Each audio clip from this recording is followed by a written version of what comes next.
संदीप कुमार शिक्षा शास्त्र विषय के साथ सरस्वती ग्रुप ऑफ कॉलेजेस के ऑनलाइन प्लेटफॉर्म पे आप सभी का स्वागत करते हैं। जैसा कि इसके पिछले वीडियो में हमने आपको मानव अभिवृद्धि एवं विकास के बारे में बताया था। जो हम लोग टॉपिक कवर कर रहे हैं वह BA सेकेंड ईयर शिक्षा शास्त्र के प्रथम प्रश्न पर शिक्षा मनोविज्ञान एवं सांख्यिकी का है, जिसमें आपको इस टॉपिक से इसके पूर्व की वीडियो में आपको बता चुका हूँ मानव अभिवृद्धि एवं विकास, यानी कि अभिवृद्धि एवं विकास का अर्थ, परिभाषा और इन दोनों में डिफरेंस। ठीक है, तो आज का जो हमारा अगला टॉपिक है उसी चैप्टर से मानव अभिवृद्धि विकास से, जिसमें आपका अगला टॉपिक जो है वो है विकास में होने वाले परिवर्तन। विकास में कौन कौन से परिवर्तन दिखने को मिलते हैं। तो ये विकास में होने वाले परिवर्तन मुख्यतः हरलाक महोदया के अनुसार 4 बताए गए हैं। ठीक है, 4 प्रकार के परिवर्तन दिखने को मिलते हैं। किसने कहा? हरलाक महोदया ने कहा। किसने कहा? हरलाक महोदया के अनुसार 4 प्रकार के परिवर्तन दिखने को मिलते हैं, जिसमें सबसे जो पहला परिवर्तन है वह परिवर्तन है आकार में परिवर्तन। आकार में परिवर्तन का तात्पर्य क्या है, हम यहाँ पे आपको लिख के बताते हैं। जैसे क्या होता है कि जब बालक जन्म लेता है तो जन्म लेने के बाद ज्यों ज्यों उसके शरीर का विकास होता है, उसकी लंबाई, चौड़ाई, भार इत्यादि या मांसपेशियां जो भी होती हैं उनमें क्या होते हैं? परिवर्तन होते रहते हैं। इस आधार पर हम देखते हैं कि शैशवावस्था में जिस तरह से उसका आकार था, उस आकार में परिवर्तन आपको बाल्यावस्था में दिखने को मिलता है। यानी कि अवस्थाओं के आधार पर हर समय उसके आकार में कुछ न कुछ परिवर्तन दिखने को मिलते हैं, जिसे हम क्या कहते हैं? आकार में परिवर्तन के नाम से जानते हैं। कहने का तात्पर्य क्या है कि जो लंबाई है, चौड़ाई है, भार है, ठीक है, इन सब में परिवर्तन हमें दिखने को मिलता है। शैशवावस्था में लंबाई, चौड़ाई, भार कुछ और होते हैं, जबकि बाल्यावस्था में कुछ और होता है। इस तरह से हम कह सकते हैं कि आकार में परिवर्तन, यानी कि बालक की जितनी भी अवस्थाएं होती हैं, अवस्थाओं के अनुसार आकार में परिवर्तन दिखने को मिलता है।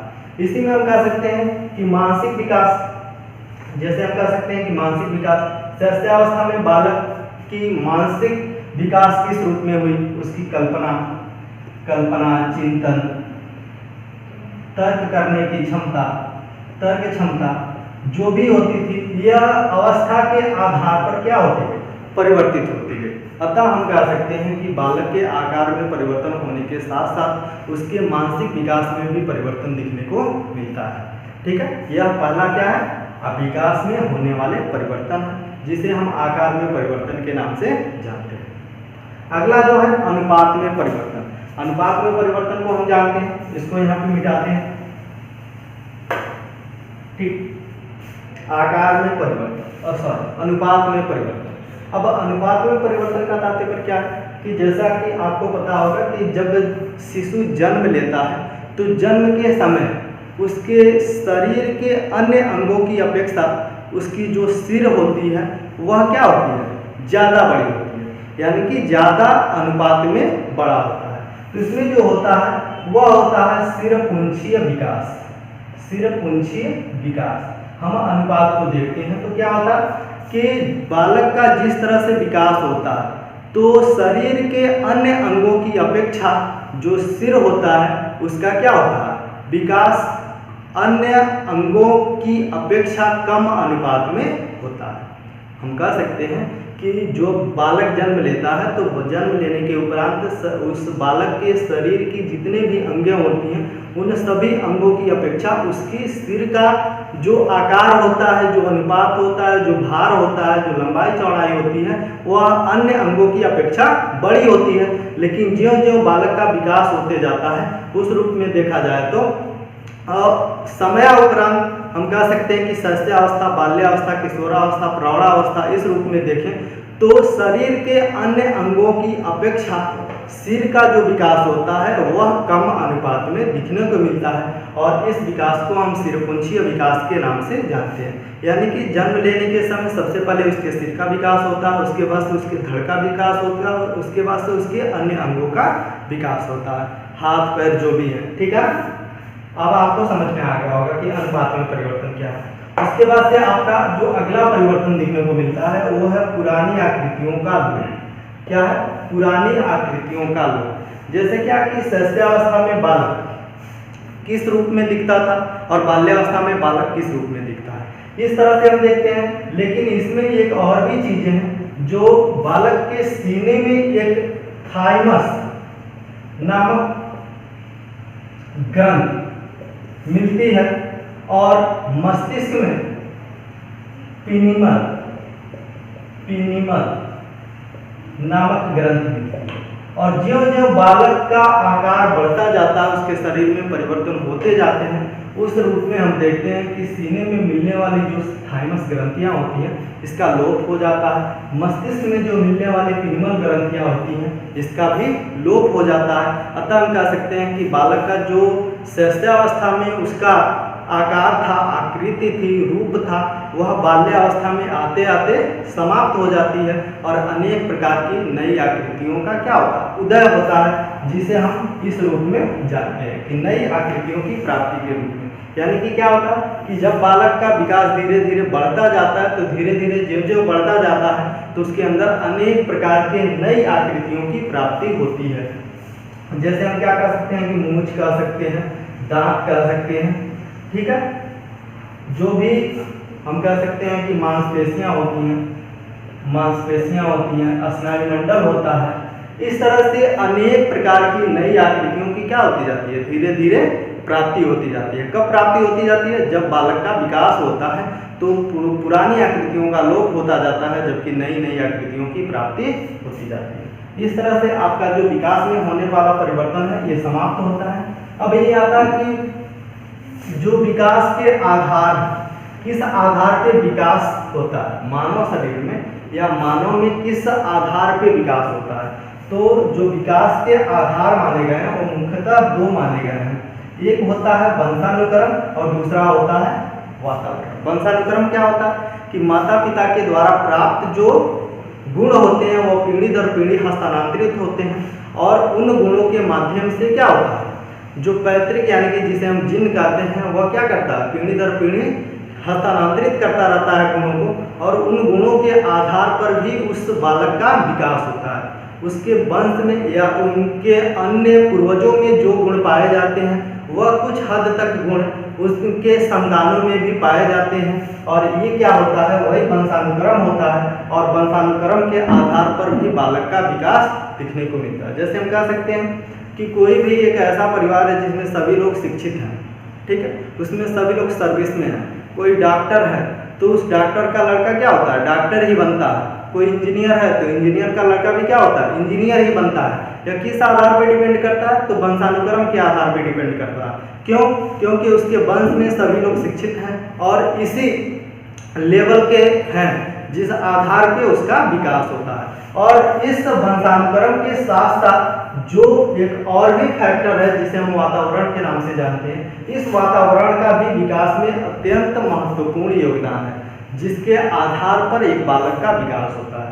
क्यों? क्योंकि हम कह सकते हैं कि जिस प्रकार का बालक का वातावरण होगा, उसी प्रकार से बालक का क्या होगा, विकास होगा। जिस वातावरण में वह बालक अपना जीवन व्यतीत करेगा, उसी वातावरण के आधार पर उस बालक का क्या होगा, विकास होगा। यानी कि एक बालक भले ही अशिक्षित परिवार का है और उसका वातावरण शिक्षित है, यानी कि उसे अशिक्षित वातावरण से हटाकर शिक्षित वातावरण में रखा जाता है, तो उसका जो विकास होता है पूर्णतः शिक्षित व्यक्तियों के आधार पर होता है। क्यों? क्योंकि उसका वातावरण जो है वह शिक्षित है, ठीक है। तो इस तरह से हम कह सकते हैं कि एक बालक के विकास में वंशानुक्रम के साथ साथ वातावरण का भी प्रभाव होता है, जिसके माध्यम से बालक का विकास होता है, ठीक है। तो इस रूप में ये जो होता है, ये विकास के आधार भी आपके समाप्त होते हैं। इसके बाद से आता है विकास के कारण। विकास का जो कारण है, पहला कारण है परिपक्वता। परिपक्वता का तात्पर्य क्या है? परिपक्वता हम कह सकते हैं कि जो भी बालक में पुरानी हम कह सकते हैं कि जन्मजात जो भी तथ्य होती हैं, वो क्या होती हैं, प्रौढ़ होती जाती है, और नई नई गुणों का क्या होता है, विकास होता जाता है, जिसके आधार पे क्या होता है, उसी कारण से उस बालक का विकास होता है। उसी रूप में क्या होता है, अधिगम। अधिगम का सामान्य अर्थ होता है सीखना। इसे अंग्रेजी में लर्निंग के नाम से जाना जाता है। किस नाम से जाना जाता है?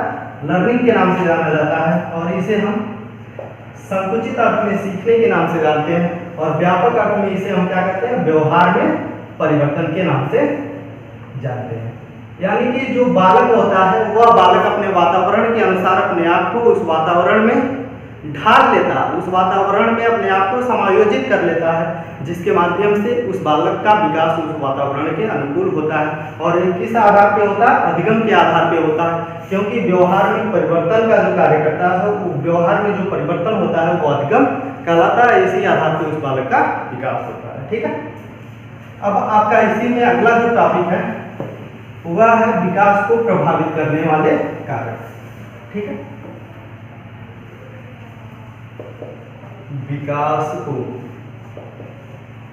प्रभावित करने वाले कारक। अब विकास को प्रभावित करने वाले कौन कौन से कारक हैं इसको हम जानते हैं।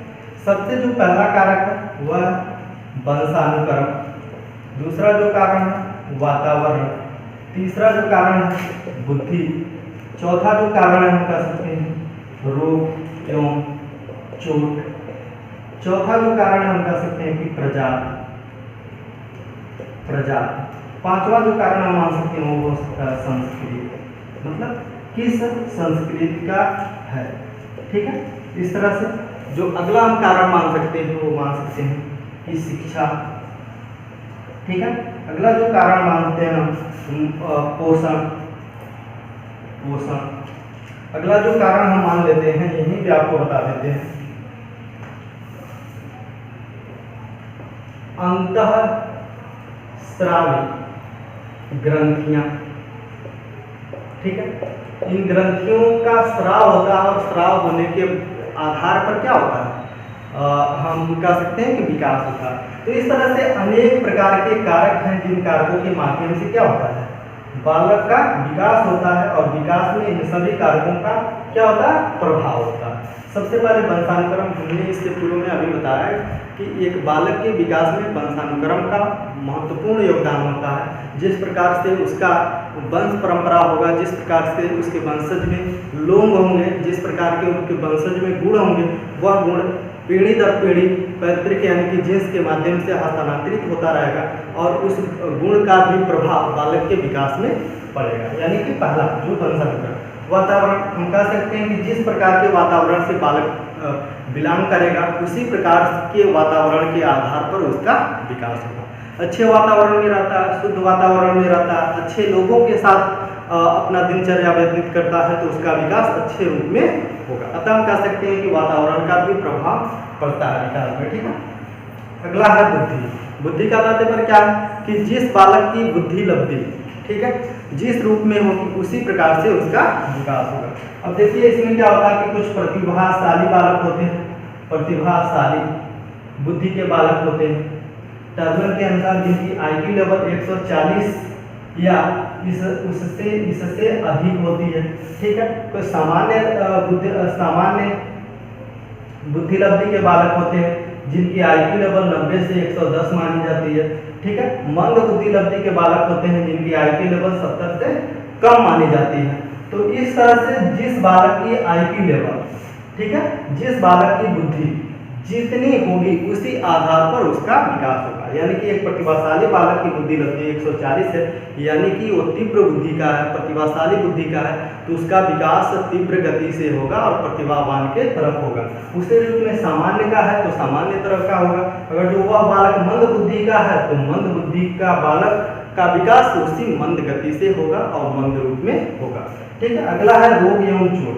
क्या होता है कि बहुत से ऐसे लोग होते हैं, बहुत से ऐसे बालक होते हैं जिन्हें अनेक प्रकार के रोग होते हैं, रोगों से ग्रसित हो जाते हैं। कभी क्या होता है एक्सीडेंट हो जाता है जिसके माध्यम से उन्हें चोटें आ जाती हैं, और चोटें मान लीजिए कि सर पे आ गई, हाथ पे आ गई, पैर पे आ गई, जिसके माध्यम से वो क्या क्रिया नहीं कर सकता है, और क्रिया नहीं कर पाता है तो अपना विकास नहीं कर पाता है। रोग में अनेक प्रकार की, जैसे हम कह सकते हैं कि मस्तिष्क से संबंधी जो भी रोग हैं इनका इस प्रकार से अगर जो किसी भी बालक के ऊपर रोग पड़ता है तो उस रोग का प्रभाव उसके जीवन पे पड़ता है, जिसके माध्यम से उसके विकास पे प्रभाव पड़ता है। ठीक है, उसके बाद से प्रजाति। प्रजाति का तात्पर्य जिस प्रजाति से वह बिलोंग करेगा उसी प्रकार से उसका विकास होगा। जैसे अगर हम प्रजाति देखें तो क्या होता है, माना जाता है कि ब्राह्मण वर्ग के जो भी लोग हैं बहुत ही अत्यधिक बुद्धिमान होते हैं, ठीक है। तो इस तरह से हम कह सकते हैं कि जो भी जातियाँ प्रजातियाँ हैं, जिस प्रजाति का वो व्यक्ति होगा, बालक होगा, उसी प्रजाति के आधार पर क्या होगा, उसका विकास होगा। यानी कि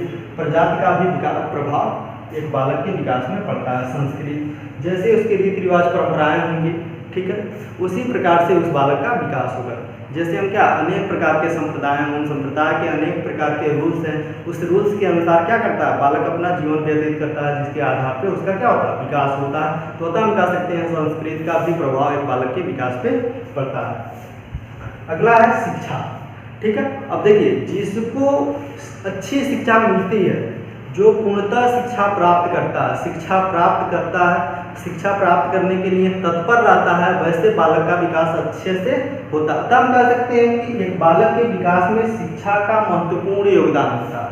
अगर जो कोई बालक, जैसे हम कह सकते हैं कि कहा माना जाता है कि जिस बालक के पास, जिस व्यक्ति के पास शिक्षा नहीं हो, किसके समान है, पशु के समान है। अतः हम कह सकते हैं कि एक बालक के विकास में शिक्षा का होना आवश्यक है। जिस प्रकार की उसे उचित शिक्षा मिलेगी उस प्रकार से उसका विकास होगा, ठीक है। उसके बाद से अगला है पोषण। जैसे हम कह सकते हैं कि जो भी पौष्टिक आहार है, पोषण है, अगर जो एक बालक को क्या, अगर जो एक दिन में 4 रोटी खाना और उसे 4 रोटी के जगह पे सिर्फ 2 ही रोटी खिलाया जाए, तो उसका स्वास्थ्य क्या होगा, धीरे धीरे खराब होता जाएगा। और जब उसका स्वास्थ्य ही सही नहीं होगा तो उसका विकास होना असंभव है। क्योंकि आपको एक कथन याद होगा, बहुत ही इम्पॉर्टेंट कथन है, अरस्तु जी ने कहा है कि स्वस्थ शरीर में ही स्वस्थ मस्तिष्क का विकास होता है। इसलिए एक बालक के विकास के लिए उसके स्वास्थ्य बहुत ही महत्वपूर्ण है। इसलिए स्वास्थ्य को बनाए रखने के लिए पौष्टिक आहार लेना आवश्यक है। अतः हम कह सकते हैं कि पौष्टिक आहार या पोषण का भी प्रभाव है, ठीक है ना। इस रूप में देखते हैं तो अंतःस्रावी जो ग्रंथियां होती हैं कुछ ऐसे, जैसे हम कह सकते हैं कि थायराइड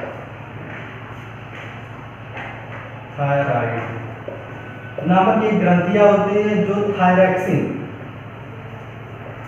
नामक स्राव करती है, ठीक है, जिसके माध्यम से उस बालक का विकास होता है। अतः हम कह सकते हैं कि बालक के अंतर्गत अनेक प्रकार की अंतःस्रावी ग्रंथियां पाई जाती हैं, जिनके स्राव के आधार पर उस बालक के विकास पर प्रभाव पड़ता है। इस तरह से आज का हमारा टॉपिक समाप्त होता है। धन्यवाद, मिलते हैं हम अगले वीडियो में।